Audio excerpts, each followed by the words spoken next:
ẹ̀yin ọmọ ọlọ́run asọ ní gbogbo wípé àkíyèsí ọlọ́run gẹ́gẹ́ bí ààbò àti òye wa àwa rí wípé ọlọ́run yìí lábẹ́ ìpamọ́ àní ìpamọ́ jẹ́ ibi tí ó fún mi ní ààbò tó péye kúrò lọ́wọ́ ìgùn orílẹ̀-èdè wípé olúwa yìí òní àbọ̀ wa olúwa yìí ní agbára wa òní ẹ̀fà wa ó sì rìn náà lọ́wọ́ wa ní àkókò tí a wà nínú ìpọ́njú ẹ jẹ́ kí á ní ìgbẹ́kẹ̀lé nínú rẹ̀ ìwé sódòrí kẹtàlélọ́gbọ̀n ẹsẹ̀ ìdílélógún wípé ó ní nígbà tí èdè wa bá kọjá èmi mo fi ọwọ́ agbára mi mo fi pa ọ́ mo sì pa ọ́ ní abẹ́ àlá òkúta tó jẹ́ pé ibi kankan kò ní lè fọwọ́ kàn ọ́ ayé ọlọ́run ìyanu yìí ọlọ́run tí kì í já nílẹ̀ ọlọ́run tó lórí ìlérí rẹ̀ àmì ọlọ́run májèmú òde ọlọ́run wa tí àwa sì ó tó retí ni pé ká ní ìgbẹ́kẹ̀lé nínú òun ọlọ́run ó ti ṣèlérí fún wa wípé òwò àwa ní àlàáfíà pé nítorí pé ọkàn wa ti sinmi lé òwúrọ̀ wa òwò sì káwá wọn lábẹ́ ìyapa òwò sì fi àmì yìí òwò fi ṣe é sí wa lára pẹ̀lú ẹ̀jẹ̀ òwúrọ̀ àgùntàn tí sì ẹ̀jẹ̀ Kristi Jésù wa ọlọ́run gẹ́gẹ́ bí olótìtọ́ yìí a rí wípé ó ti ká àṣẹ fún àwọn áńgẹ́lì rẹ̀ nítorí tiwa pé wọ́n máa gbé wa sókè lọ́wọ́ wọn wọ́n mọ̀ àwa ní gbogbo ọjọ́ láti ìgbà dé ìgbà nítorí náà kí a má nìkan ká má sì bẹ̀rẹ̀ ṣùgbọ́n ká ní ìgbàgbọ́ nínú ọlọ́run gẹ́gẹ́ bí ọ̀rọ̀ rẹ̀ ti wí nítorí náà olúwa ní àgọ́ wa àti agbára yìí a rí gẹ́gẹ́ bí odi ńlá odi ọlọ́run jẹ́ odi bákan náà ni pé àkíyèsí wípé ilé ìsọ nípa ti pé ohun tí ń fún kan ní agbára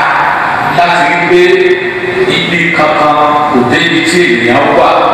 bí ọlọ́run ti jẹ́ sí wa nìyẹn nínú orí dábìlì kejìdínlógún ẹsẹ̀ ìkejì ó wí pé olúwa ní àpáta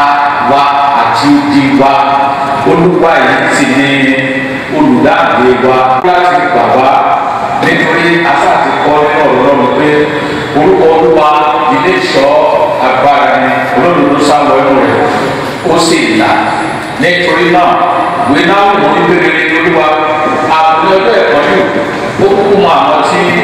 ó gbẹ̀kẹ̀lé àwọn tó gbẹ̀kẹ̀lé ó sì gbà wọ́n bẹ́ẹ̀ lọ́lọ́run tọ́jú àwọn tó gbẹ̀kẹ̀lé ìyá ìgbẹ́kẹ̀lé nínú rẹ̀ nítorí náà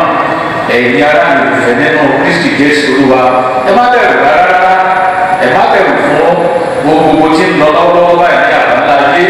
má bẹ̀rù coronavirus agbára ọlọ́run tó láti kó wa yọ torí kó ti ṣèlérí pé òun ò ní fi wá sílẹ̀ bẹ́ẹ̀ ni òun ò ní kọ̀ wá sílẹ̀ ó jẹ́ ọlọ́run tó pa májẹ̀mú mọ́ nítorí náà ọlọ́run yìí kò tí ì já àwọn tí èkulẹ̀ rí kò sì ní já àwọn tí èkulẹ̀ láíláí torí ọ̀rọ̀ rẹ̀ tó ti ti ńlá ó sì kalẹ̀ ní ọ̀run bẹ́ẹ̀ ni bíbí wí nítorí náà ẹni tó gbé nínú wa ó jọ ẹni tó gbé nínú ayé lọ ẹni tó gbé nínú wa sì ti ṣèlérí ó lè ti sọ wípé ó fi hàn pé èmi ní àbọ̀ èmi ní ojú yín mi ò tẹ̀ máa tẹ̀síwájú mi ò sì gbàgbé yín ní àkókò ìpọ́njú nítorí náà ẹ̀dúró ṣinṣin ẹ má yẹsẹ̀ ẹ má wo Kristi Jésù nìkan ẹ ní ìgbàgbọ́ nínú rẹ̀ kẹ́sì máa wo ẹ̀fẹ́ rẹ̀ ẹ má gbàdúrà láìsí ilé ìlú bí ẹ ti gbàdúrà ẹ má gbàdúrà fún orílẹ̀-èdè wa Nàìjíríà ẹ sì má gbàdúrà fún gbogbo àgbáńlá ayé kí Ọlọ́run àlàáfíà fún àlàáfíà ó sì bá ní ṣẹ́gun àwọn àjálù yìí pàápàá jùlọ ní àkókò táwọn corona virus Ọlọ́run kó fún wa ní ìṣẹ́gun lórí kó dẹ̀ fún orílẹ̀-èdè wa ní ìṣẹ́gun àti àgbáńlá ayé kó fún wa ní ìṣẹ́gun kó dẹ̀ mú wa borí ogun yìí àgbáńlá gbà pé ní Olúwa ti bẹ́ẹ̀ rẹ̀ bẹ́ ní orúkọ Jésù Kristi ti Násárẹ́tì COVID-19 epidemic yìí Ọlọ́run yóò bá wa fòpin sí yóò sì rán àlàáfíà ọkàn gbogbo wa sì balẹ̀ a ó sì padà wá sí iwájú wa àní rẹ̀ láti wá ní Ọlọ́run lóko kí Olúwa kó kó fún ọ̀rọ̀ rẹ̀ nínú ọkàn wa àmín rú ọ̀rọ̀ rẹ̀ ní agbára ṣe àwọn pípé láti máa dúpẹ́ lórúkọ ti Jésù Kristi Olúwa wa àmín. Jésù ọlọ́run ẹ̀mí mímọ́ ìwọ́de agbára ìwọ́de ní ìyá ó ti bá wa dábàá yẹn pé nínú àwọn àwùjọ bá àwọn ará ẹni tó ti gbà kó o jẹ́ kí ọ̀pọ̀ kan níbẹ̀ kó pa wá lára nítorí náà àwọn èèyàn rẹ̀ ni àwọn àgùntàn rẹ̀ ni lórúkọ Jésù ìṣòro kíṣòro má jò borí ẹnikẹ́ni gbogbo ẹ̀yìn ọmọ ìjọ ẹlẹ́dẹ́gbẹ̀lẹ́gbẹ̀ àwọn ọlọ́run àdúgbò dájú lórí gbogbo ẹ̀yìn tí ẹ wà lábẹ́ àdúrà ńlá yìí gbogbo ẹ̀yìn tí ẹ sì gbọ́ ọ̀rọ̀ tó ara tẹnu mi yìí ọwọ́ ìyanu ọlọ́run tó pàdé yín ọwọ́ ìtòsílẹ̀ tó pàdé yín ọwọ́ àlàáfíà tó pàdé yín ẹ ò ní dààmú lórúkọ Jésù lórí ọmọ ẹ ò ní dààmú lórí ayé ẹ ò ní dààmú lórí ọkọ ẹ ò ní dààmú lórí iṣẹ́ ẹ ò ní dààmú ẹ ò ní àdúgbà àkókò àtúnẹ̀ àtúnọ̀ yóò fọ̀ lórí ayé yín yóò fọ̀ lórí ìdílé yín yóò fọ̀ lórí iṣẹ́ yín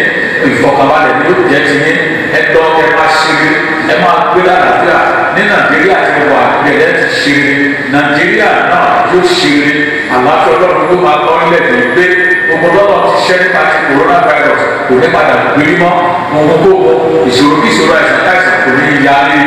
ní ibi ò ní yálé ní àwọn káwọn ní nípa nígbà olúwa yóò di àṣàṣà kàkà ní yóò dáàbò bò yín ọkàn yóò balẹ̀ ẹ ó ṣòro kalẹ̀ ọlọ́run àṣẹ kó fàṣẹ dáhùn ògo ní fọlọ́run lókè ọ̀run ògo ní fọlọ́run lókè ọ̀run àwọn ọlọ́run máa bá yín gbé lórúkọ Jésù Kristi ẹ wà ní ọlọ́run lórí òkè yìí